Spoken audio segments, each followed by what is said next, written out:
으면 좋겠습니다. 오늘 말씀을 통해서 우리 어떤 것보다도 큰 위로와 힘이 우리에게 결단이 있기를 소망합니다. 그런 마음으로 우리 말씀 한번 보도록 하겠습니다. 오늘 함께 보실 말씀은 마가복음 4장입니다. 마가복음 4장 26절에서 32절까지 4장 26절에서 32절까지 말씀인데요. 우리 한 절씩 같이 교독하시도록 할까요? 26절까지 다 찾으셨습니까?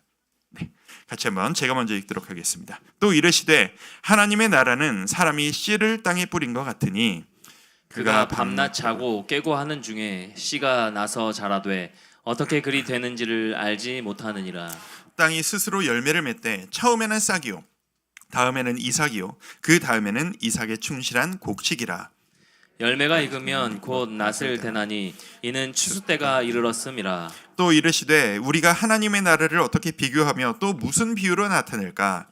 겨자씨 한 알과 같으니 땅에 심길 때에는 땅 위의 모든 씨보다 작은 것이로되. 함께 읽겠습니다. 심긴 후에는 자라서 모든 풀보다 커지며 큰 가지를 내나니 공중의 새들이 그 그늘에 깃들일 만큼 되느니라. 아멘. 오늘도 이 말씀을 통해서 우리에게 은혜 주시기를 또 기대하고 꿈꾸게 됩니다. 여러분들 댁에서 뭘 좀 많이 키우시는지 모르겠습니다. 뭐 식물이든 동물이든 키우시는지 모르겠는데 저는 어릴 때부터 희한하게 뭘 키우는 데는 재주가 별로 없었습니다.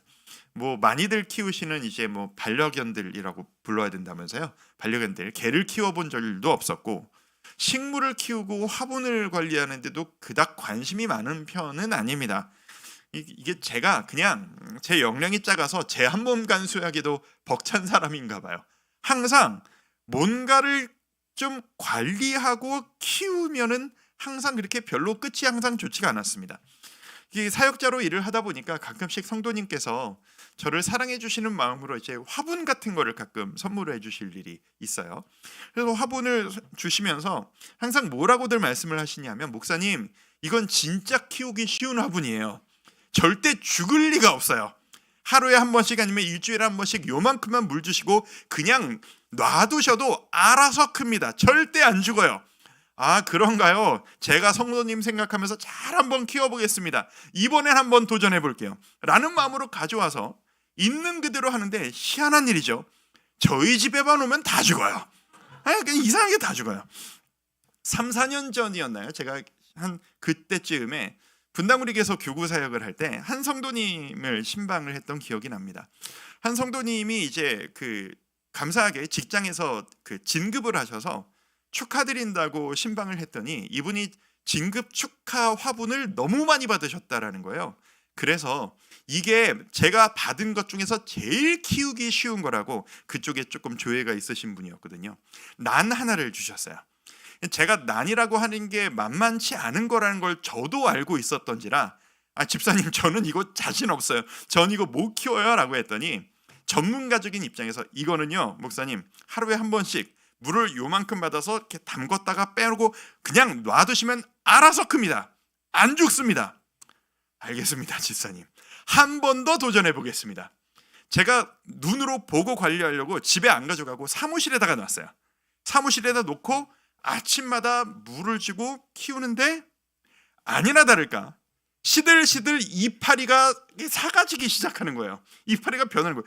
이상한 거예요. 왜 얘는 나한테만 오면 다 죽지?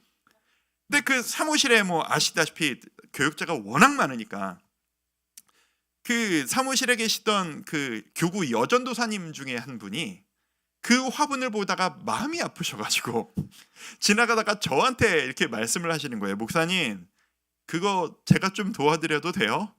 감사하죠 전도사님 좀 도와주세요 라고 했더니 그 다음 날부터 이 전도사님께서 매일 아침마다 이 화분에게 물을 주시는 거예요. 희한한 일이죠. 그분이 주시는 물과 제가 줬던 물이 똑같은 물이거든요. 그 전도사님이 물을 주신 지 며칠 만에 이 난이 살아나는 거예요. 그 시들었던 게 생기가 있기 시작하는 거예요. 도대체 이유를 아직도 알 수가 없어요. 그때 제가 절감했던 게 뭐냐면 야 이게 재주가 있는 분이 있구나. 이게 이쪽에 감이 없는 사람은 이게 참 어렵구나라는 생각을 진짜 깊이 했던 생각이 납니다. 자, 화분 키우는 이야기를 했는데 화분 하나도 제대로 못 키우는 저 같은 사람이 농사라고 하는 과정의 의미를 알 리가 만무합니다. 씨앗을 심고 싹을 틔우며 그 과정 가운데 어떤 정성과 어떤 노력이 들어가는지를 저는 경험도 없고 전혀 아는 바가 없습니다.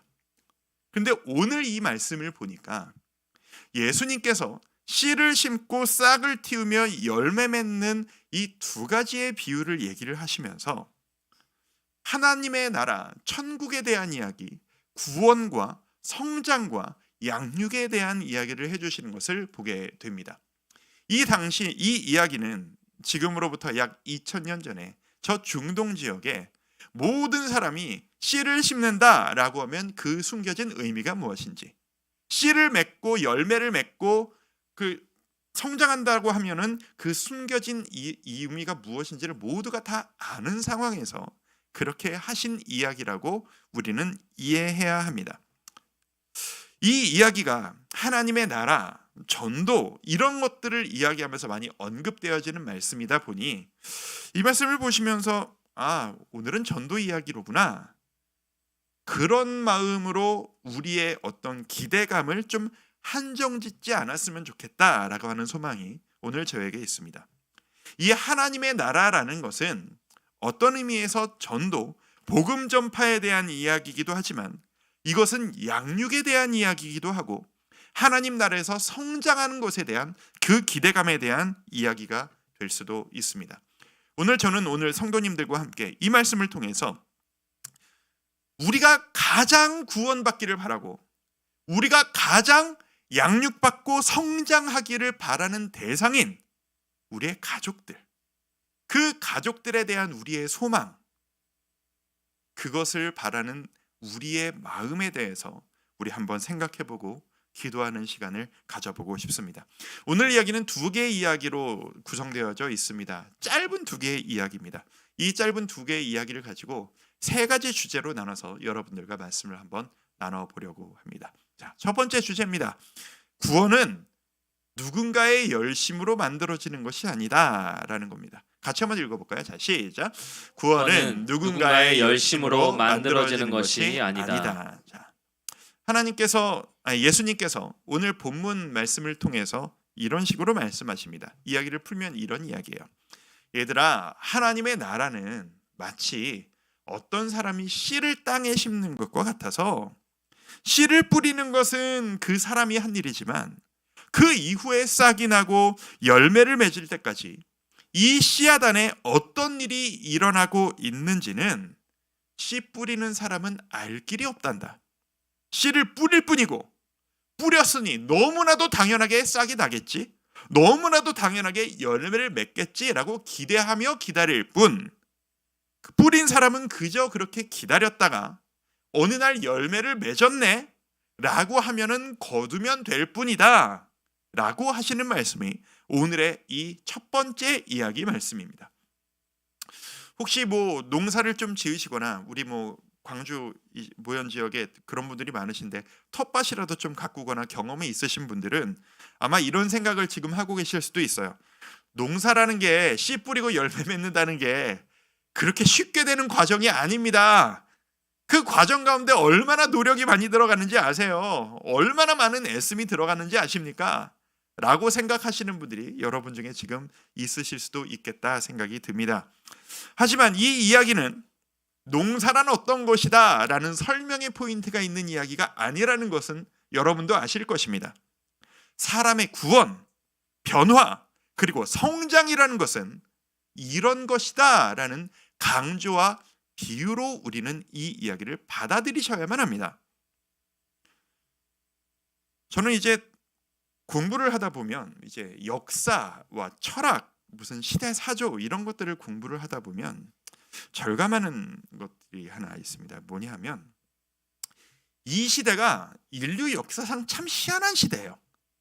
이렇게 급변하는 시대가 또 인류 역사상 없었고, 인류 역사상 한 개인에게 성장이라고 하는 것을, 변화라고 하는 것을, 자기 발전이라는 것을 이렇게 강조하는 시대는 인류 역사상 없었습니다. 그런 의미에서 우리는, 그리고 우리의 자녀들은 인류 역사상 그 어떤 세대도 겪어보지 못한 스트레스와 압박을 당하면서 살아가고 있는 그런 세대를 우리는 지금 살아가고 있습니다. 성공하기 위해선 성장을 해야만 하고, 남들 하는 만큼 해서는 남들보다 행복할 수 없다. 그러니 나는 더 열심히 해야 한다. 최선을 다해서 해야 된다. 몸이 부서져라 노력해야 한다. 라고 하는 이 자세가 이 시대의 기본 자세가 되어져 버렸어요.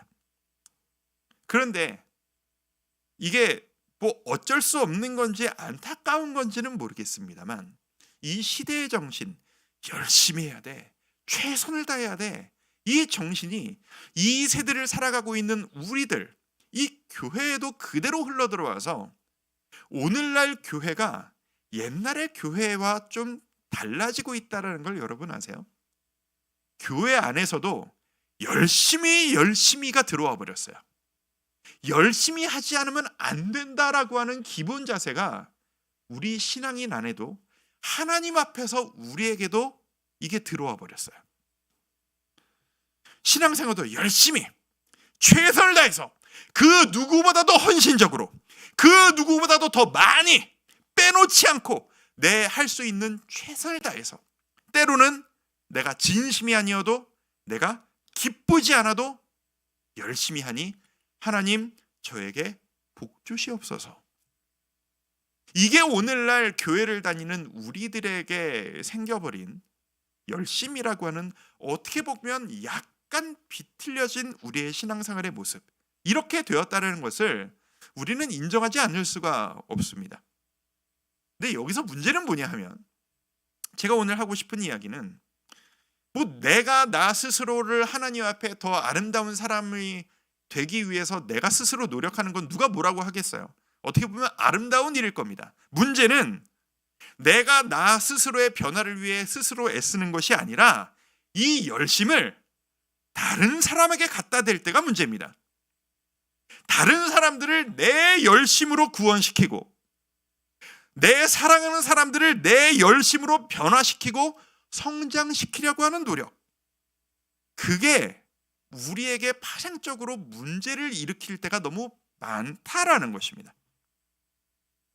전도라는 것을 생각을 해봐도 우리는 정답을 알고 있잖아요. 정답을 모르시는 분은 아무도 없으실 겁니다.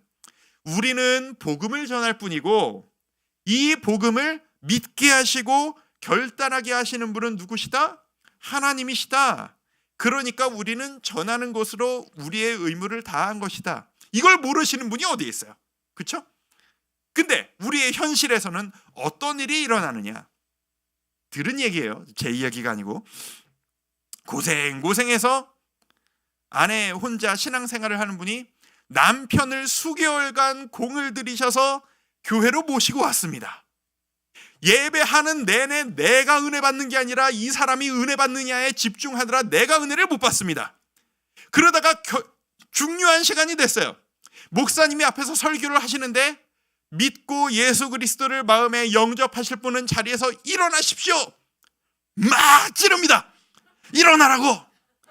그런데 이 인간이 안 일어나는 거예요. 끝까지 눈 감고 안 일어나는 거예요. 마음속에 열이 올라오기 시작합니다. 집에 돌아가는 내내 분위기가 냉랭해집니다. 화가 나서 집에 가서 배가 고픈데 밥을 주지 않습니다. 들은 얘기예요. 우리 성도님들은 들은 얘기예요. 우리 교회 말고 예전에 제가 들은 얘기예요. 그래서 제가 그 남편분을 만났더니 그 남편분이 그때 그런 생각을 하셨다라는 거예요. 아, 교회 한번 가봤더니 교회 가니까 끝이 별로 안 좋구나. 교회 가는 게 내 인생에 별로 도움이 안 된다. 그냥 집에 있는 게 낫겠다 라고 생각하셔서 주께로 오기까지 너무 오랜 시간이 걸리셨다라는 거예요. 또 다른 이야기, 이것도 제 이야기는 아니에요. 엄마가 아이를 사랑하는 마음으로 가장 복음을 전하고 싶은 대상이잖아요. 아이들에게 말씀을 좀 익히게 해주고 싶어서 큐티를 하라고 시킵니다. 아들아 큐티해야지, 딸아 큐티해야지. 큐티를 매일 하라고 강요를 하십니다. 그래서 오늘 큐티했니? 숙제 검사하듯 큐티책을 들춥니다. 아이는 노심초사합니다. 근데 엄마가 큐티책을 들추자마자 깨끗한 큐티책을 보고 엄마가 폭발을 합니다. 말씀을 묵상하라고 하는 그 엄마의 모습이 아이의 입장에선 사랑의 예수님을 믿어라 하는 엄마의 모습이 아니라 분노의 화신처럼 보입니다. 그래서 이 엄마를 보고 내가 말씀을 묵상하는 것이 옳은 일인가를 고민하기 시작합니다. 다시 한번 말씀드리지만 저희 집 얘기는 아니에요. 이런 현실들이 우리 가정에, 우리 인생에 너무나도 비일비재하게 일어납니다. 지금 웃으신 분들은 다 경험이 있으신 분들 아니세요? 자, 그 마음이 쓰이고 열이 올라오고 짜증이 나고 화가 나는 그 마음의 시작은 사랑이고 열심이었을 것입니다. 내가 가장 사랑하는 나의 주님을 가장 사랑하는 내 남편에게, 아내에게, 내 자식에게 전해주고 싶은 그 간절한 마음을 그 누가 뭐라고 할 수 있겠습니까마는 그 과정 가운데 왜 내가 화가 나느냐? 왜 내가 짜증이 나느냐? 그게 뭐겠습니까? 내가 이 사람을 내가 원하는 속도와 내가 원하는 방법대로 바로 지금 해야 내 속이 시원하겠는데 내가 원하는 대로 만들어지지 않으니까 내가 짜증이 나는 거잖아요. 그게 바로 우리 스스로를 점검해야 하는 포인트일 것입니다. 물론 성도님들을 뵙다 보면 그 아내의 사랑의 구박을 참지 못해 억지로 가정의 평화를 위해 교회에 나오시다가 주님의 은혜를 받고 하나님 앞에서 믿음의 아름다운 가장으로 변화되어지신 남편분들을 저도 알고 있습니다. 큐티를 하지 않으면 밥을 안 주는 엄격한 어머니 밑에서 내가 그 엄격한 신앙 교육을 받고 지금 내가 이렇게 신앙생활을 하고 있습니다 라고 하는 자녀들이 있는 것도 너무나도 잘 알고 있습니다. 그런데 말입니다, 현실을 조금 더 파고 들어가 보면요, 제가 어린이 사역자 출신이잖아요. 어른들이 말하는 아이들의 미담 사례 말고요, 저는 10년 넘게 아이들이 말하는 자기들의 삶 이야기를 들어왔던 입장이잖아요. 만약 성도 여러분들께서 엄격한 부모님으로 인해 하나님 앞에 나온 사람의 사례 이야기를 10명 정도 찾아내실 수 있으시다면 저는 엄격하게 무섭게 엄격한 채찍으로 사랑의 하나님을 전하시는 그 부모님의 모습 때문에 하나님을 떠나려고 애쓰는 아이들을 저는 100명 이상 찾아낼 수 있습니다. 드러나지 않고 그런 아이들이 교회에 있지 않기 때문에 우리가 언급하지 못하는 것일 뿐입니다. 이것은 생각보다 큰 도전입니다. 너무나도 큰 도전입니다. 내 가장 사랑하는 내 가족의 구원의 문제를 주님의 속도에 전적으로 맡긴다라는 것. 이 문제가 나에게 너무 간절한 기도 제목이기 때문에 하루라도 빨리 이 내 사랑하는 가족이 주님께 나오기를 원하지만 내가 원하는 속도대로 이 사람을 만들어낼 수 없다라는 것. 이건 엄청난 믿음이 요구되는 일입니다. 제가 지난 주일에도 이재철 목사님 말씀을 드리고 오늘도 사례를 드리는데,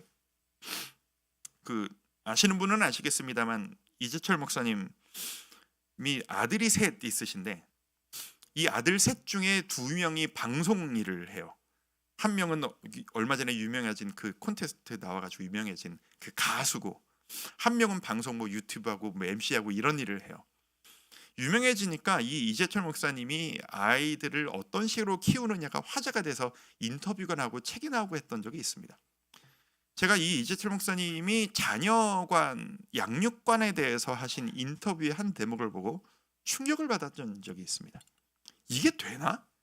이 이재철 목사님이 뭐라고 말씀을 하시냐면, 나는 내 아이들에게 시행착오할 수 있는 기회를 주고 싶다 라는 거예요. 이 말씀을 하실 수 있는 이유가 뭐냐면 본인이 그 과정을 겪으셨어요.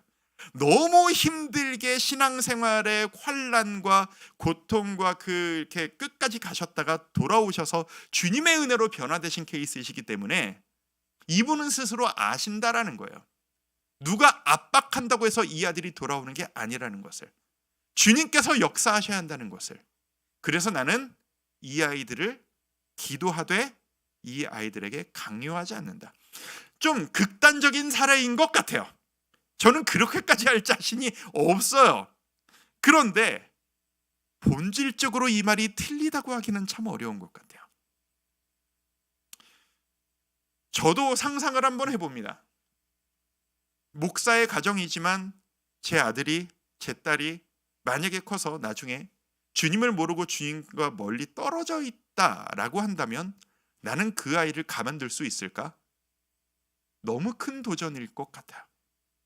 사랑할수록 어렵습니다. 하지만 본질적으로 이것이 정답이라는 것을 압니다. 하나님이 일하시지 않으면 내가 아무리 노력하고 애쓰고 강요하고 잔소리해도 내 잔소리 때문에 그 아이가 조금 더 빨리 돌아오는 일은 없을 것이라는 것을, 오히려 방해가 될 것이라는 것을. 그런 의미에서 우리는 큰 도전을 해야 합니다. 그 영혼을 주님께 맡기는 도전이에요. 마치 한나가 사무엘을 4살 정도 된 그 아이를 타락한 제사장 엘리에게 맡기며 눈물로 날마다 기도할 뿐이었던 그 한나의 모습처럼 우리는 우리의 가족을 주님께 맡기는 훈련과 도전을 해야만 합니다. 우리가 누군가에게 복음을 전할 때, 그리고 그 사람이 양육되어지고 성장하기를 소망할 때 우리의 역할은 전하는 것, 아름다운 샘플을 내 삶으로 보여주는 것, 그것뿐입니다. 부담이 되시는 이야기죠. 조금 더 알아보도록 할까요? 두 번째 주제입니다. 성장은 꿈꾸며 기대하는 것이다 라는 것입니다. 자, 같이 한번 읽어봅니다. 시작. 성장은 꿈꾸며 기대하는 것이다. 자, 예수님이 두 번째 이야기를 이어가십니다. 두 번째 이야기는 더 짧은 이야기입니다. 겨자씨 이야기를 하십니다. 겨자씨 하나가 있는데 이 겨자씨는 그 어떤 씨보다도 작다. 제가 실제로 그 이스라엘 지역에 겨자씨를 본 적이 있는데 그 우리나라 이렇게 참깨 한 알보다 조금 더 작고 동글동글한 씨예요. 정말 작고 정말 보잘것없지만 이 겨자씨가 심겨서 자라면 큰 풀이 되는 것을 너희도 알고 있지 않느냐. 그 어떤 씨보다도 작은 씨지만 이 씨가 자라 큰 풀이 되고 나무같이 가지를 들이워서 날아가던 새들도 그 더위를 피해 그늘에 숨어서 쉴 수 있는 그 커다란 수풀이 된다는 것을, 나무가 된다는 것을 너희가 알고 있지 않느냐. 지금 이 씨처럼 작은 한 영혼을 바라보면서 낙심하지 말고 이 씨가 자라서 수풀이 되고 나무가 되듯 그 영혼이 어떻게 성장하는지를 기대하고 꿈꾸거라 라고 하는 말씀입니다. 자, 성도 여러분, 여러분이 이 수요일 이 저녁 시간에 이 자리에 나와서 이렇게 예배하고 계실 정도라고 하시면 예상컨대 아마 여러분들이 여러분의 가정에서 가장 신앙에 열심히 있으신 분들이 일실 가능성이 높습니다. 맞으신가요? 아마 여러분 가정에서 뭐 가족이 다 오신 분들은 참 감사한 일이지만 여러분들이 아마 여러분의 가정에서 신앙의 어떤 기둥과도 같은 역할을 책임지고 계신 분들이실 가능성이 압도적으로 높으실 것입니다. 그런 여러분들 입장에서 지금 댁에 계신 여러분의 배우자분들, 여러분의 자녀들을 바라보실 때 어떤 기대를 가지고 계십니까? 여러분의 지금 댁에 계신 가족들을 보시면 어떤 평가를 내리세요? 신앙적으로. 안 여쭤봐도 알아요. 별로 마음에 안 드시죠? 마음에 안 드실 거예요. 분명하실 거예요. 성에 안 차실 거예요.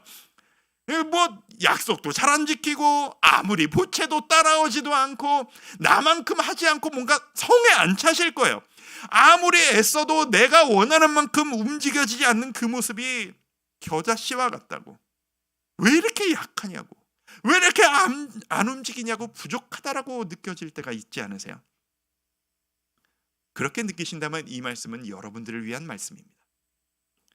모르는 겁니다. 그 영혼이 언제 어떻게 바뀔지요. 저만 봐도 그래요.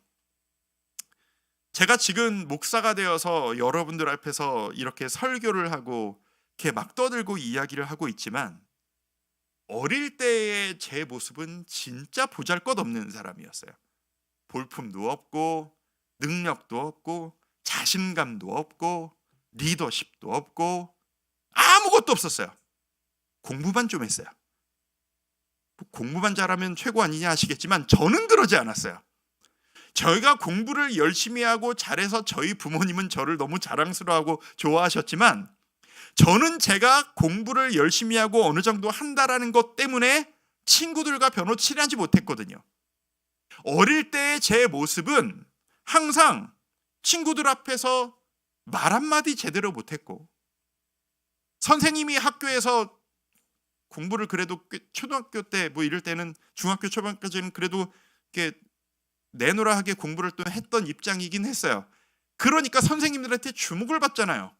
저기 정진영 일어나서 이거 답 한번 발표해봐라, 네 생각 한번 말해봐라 라고 하면은 자리에서 일어나서 모두가 날 쳐다보고 있으니까 그게 떨려서 덜덜덜 떨면서 일어나서 울다가 놀림당하는 게 저였어요. 지금 보시면 잘 상상이 안 가시죠? 그게 진짜 저의 모습이었어요. 저는 어릴 때부터 제가 뭘 갖고 싶다라는 표현을 한 번도 해본 적이 없고, 갖고 싶은 게 없던 게 아니에요. 너무 많았는데 말할 용기가 없었던 거예요. 어머니 아버지한테도. 친구들한테 뭘 하자라고 의견을 말한 적도 없어요. 밥 먹으러 갈 때도 이거 먹자라고 얘기를 한 적도 없어요. 저는 항상 남을 따라가고 섞이면 감사한 그런 아이였을 뿐이었어요. 뭐 여러분들이 자녀들에게 늘 그러시던, 저희 어머니가 저를 데리고 가면 지금 어머니 친구분들, 동네 분들 만나면 진영아 인사해야지, 말해야지, 이게 저였어요. 동네 모든 어른들이 얘는 말을 못해, 왜? 얘는 왜 공부만 하고 말을 못해? 얘가 뭘 해? 뭐 이런 얘기를 듣는 게 저였어요. 오죽하면 제가 신학교를 가겠다고, 제가 목사가 되겠다고 했을 때 저희 어머니 친구들이, 진영이가 어떻게 목사를 해? 걔가 말 한마디 못하고 인사도 못하던 애가. 그게 저였어요.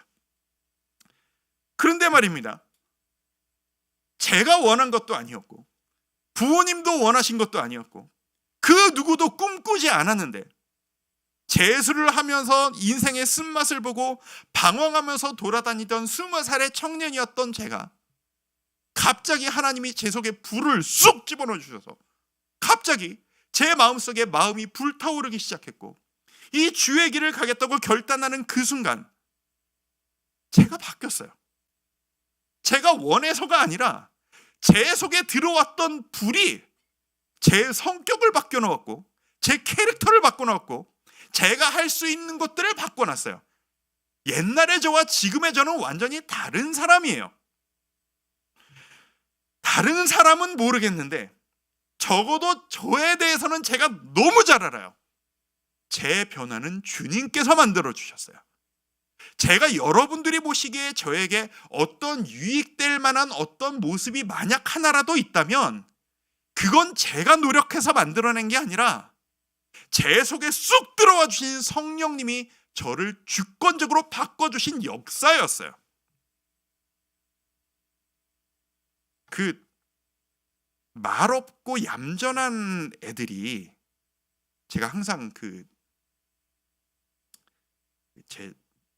항상 주장하는 바인데, 착한 애들이 착하고 싶어서 착한 게 아니거든요. 못될 용기가 없어서 착한 거예요. 하고 싶은 게 있는데 그걸 할 용기가 없어서 착한 거거든요. 제가 고집이 있어요. 늘 착하다 쟤는 착하다 얘기를 들으면서 컸지만 제가 고집이 있어서요, 남이 원하는 거를 제가 잘 안 해요. 저희 부모님이 하는 걸 제가 안 해요. 늘 제가 결국은 제가 원하는 대로 늘 했어요. 만약 제가 이렇게 되고 싶어서 되려고 했다면 저는 이 길로 안 왔을 거예요. 성령님이 저를 뒤집어 엎어주신 거예요. 그래서 저는 절감합니다. 사람이 바뀌는 건 주님이 하셔야 되는 일입니다. 우리의 자녀가 바뀌는 건 주님이 하셔야 되는 일입니다. 여러분의 배우자가 바뀌는 건 여러분의 잔소리와 압박과 구박이 아닌 주님께서 하셔야 변하는 일입니다. 그런 의미에서 우리가 해야 할 일은 무엇이시겠습니까? 꿈을 꿔야 합니다. 이 사람이 지금은 겨자씨 같아도 언젠가 주님께서 그 속에 불을 집어넣어 주시면 새들이 날아와 쉴 수 있는 놀라운 인생으로 변화될 것이다. 다만 그때가 내가 원하는 타이밍과 좀 달라서 답답해 죽겠어서 그렇지, 내가 답답해봤자 그날이 빨라지지 않는다. 주님, 제발 역사하여 주옵소서. 꿈꾸며 기도할 수 있는 오늘 이 시간이 될 수 있기를 바랍니다. 자, 그럼 하나님이 다 하신다라는 얘기네. 주님이 하신다라는 이야기네. 그럼 나는 할 일이 없네. 나는 그냥 놀면 되겠네. 그렇게 끝나면 될 일인가? 아니겠죠. 하나님이 일하시지만 하나님께서는 우리를 도구로 쓰십니다. 우리가 해야 될 역할이 있습니다. 그게 세 번째입니다. 자, 세 번째입니다. 나의 역할은 사랑과 관심 그리고 공로는 없습니다. 이게 우리의 역할입니다. 나의 역할은, 같이 한번 읽어보죠. 자, 시작. 나의 역할은 사랑과 관심뿐 그리고 공로는 없다. 내가 줄 수 있는 최선의 사랑과 내가 줄 수 있는 최고의 모범을 주되 내 공로는 없는 겁니다. 그 농사에 대해 아무 것이 없는 저도 씨를 뿌린다고 저절로 열매가 맺는 건 아니라는 것 정도는 저도 알고 있습니다. 끊임없는 노력과 관심과 애씀이 필요할 겁니다. 제가 앞서 말씀드렸던 제가 다 죽여놨던 그 화분을 며칠 만에 살리셨던 전도사님, 제가 그 살아나는 그 난 화분을 보면서 너무 신기해서 그 전도사님한테 여쭤봤어요. 이거 어떻게 살리신 거예요? 여쭤봤더니 이분이 하시는 말씀이 뭐였냐면, 목사님, 사랑을 줘야 돼요. 그러시는 거예요. 얘가 말을 다 알아들어요. 매일 잎사귀 이렇게 닦아주고 만져주면서 아유 이쁘다, 사랑한다, 너 잘 커라 얘기하면서 물 주고 닦아주고 쓰다듬어주면 얘도 그걸 다 잘 알고 잘 커요. 그게 다예요. 저는 개인적으로 식물이 말을 알아듣고 변화된다 뭐 그런 걸 믿는 사람은 아니에요. 저는 그런 걸 믿지는 않아요, 사실. 그런데 그렇게 말씀하시고 화분을 관리하시는 그 전도사님의 모습을 제가 매일 보고 있자 보니 그 화분을 물 주시고 관리시고 잎을 닦으시는 그 전도사님의 표정과 모습이 너무 행복해 보이시는 거예요. 제가 그걸 보고 알았어요. 아, 이분은 이 식물 키우는 걸 진짜 즐거워하시는구나. 진짜 행복해 하시는구나. 그래서 제가 알게 됐어요. 이 화분 관리를 이렇게 좋아하시고 사랑하시는 이분이 이 화분에 물 주고 관리하시는 거를 빼먹을 일은 절대 없겠다. 근데 저 같으면 저는 화분에 관심이 별로 없었거든요. 그러니까 매일 줘야 되니까 주지만 내가 이것보다 더 좋아하는 일이 저한테 있다거나 그 아침에 더 바쁜 일이 저에게 있으면 저는 지금 그랬는지 기억도 안 나지만 분명히 빼먹는 날이 있었을 거예요. 그러니까 시들었겠죠. 왜 시들었겠어요? 내가 한 것만 기억나고 내가 아는 건 기억도 못하니까 죽어가는 거겠죠, 분명히. 근데 이 화분을 너무 사랑하고 애정을 쏟고 그게 너무 즐거우니까 매일 1순위가 되어서 관리해주고 사랑해주고, 너 빨리 안 커! 이런다고 화분이 크는 게 아니고 사랑해서 돌보고 물 주고 이뻐해주니까 그걸 너무 행복해하니까 결과적으로 화분 입장에선 꾸준한 관리를 받는 것 아니겠어요?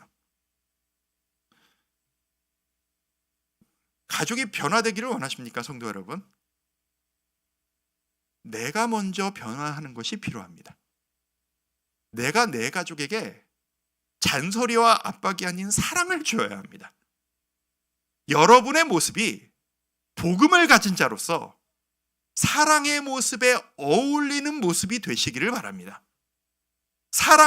주님의 말씀을 말하지만 분노와 짜증이 있고, 네가 말씀을 믿어야 천국에 가라고 하는데 저주가 들어가 있으면 우리 가족 입장에선, 아직 그 복음을 마음 깊이 받아들이지 않은 이 가족 입장에선 이게 축복인지 저주인지 구분할 수 있는 능력이 없습니다.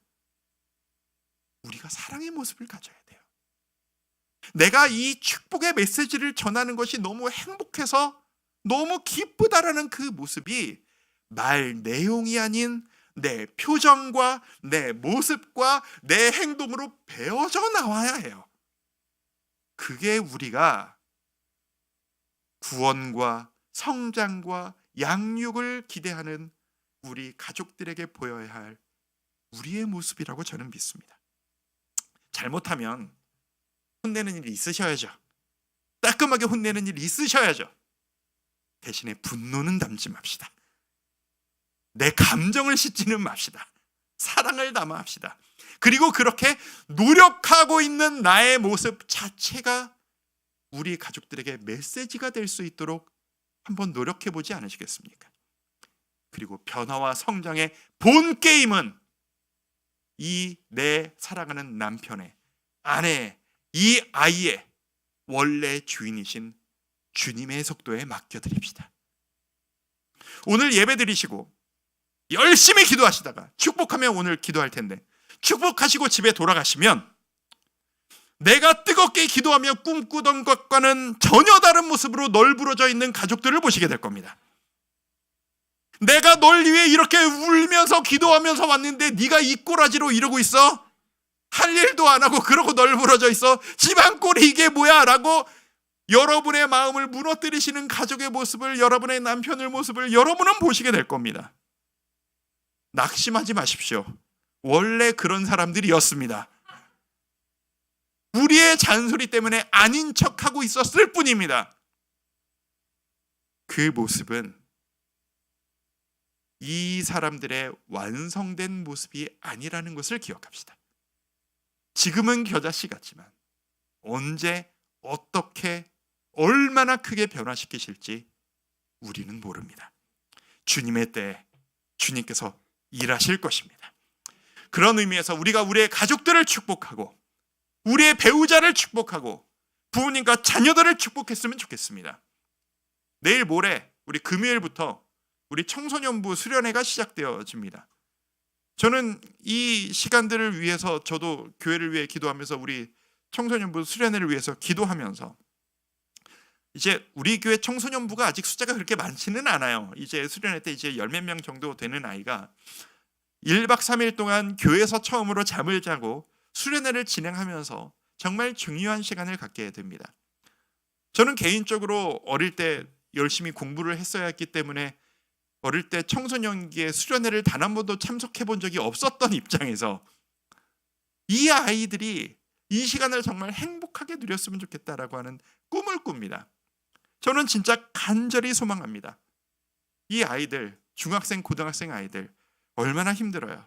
집에서는 천덕꾸러기고 밖에서는 인정받고 칭찬받지만 엄마 아빠에게는 결코 만족스럽지 않은, 이게 잔소리만 듣는 우리의 아이들, 공부 스트레스에, 친구 관계 스트레스에 찌들어 있는 이 아이들이 주님을 만나고 진심으로 자유함을 얻는 우리의 청소년부 아이들이 되었으면 좋겠습니다. 같이 기도해 주셨으면 좋겠습니다. 이 아이들이 주님 안에서 변화되어지고 정말 놀라운 열매를 맺는 우리 아이들이 되었으면 좋겠습니다.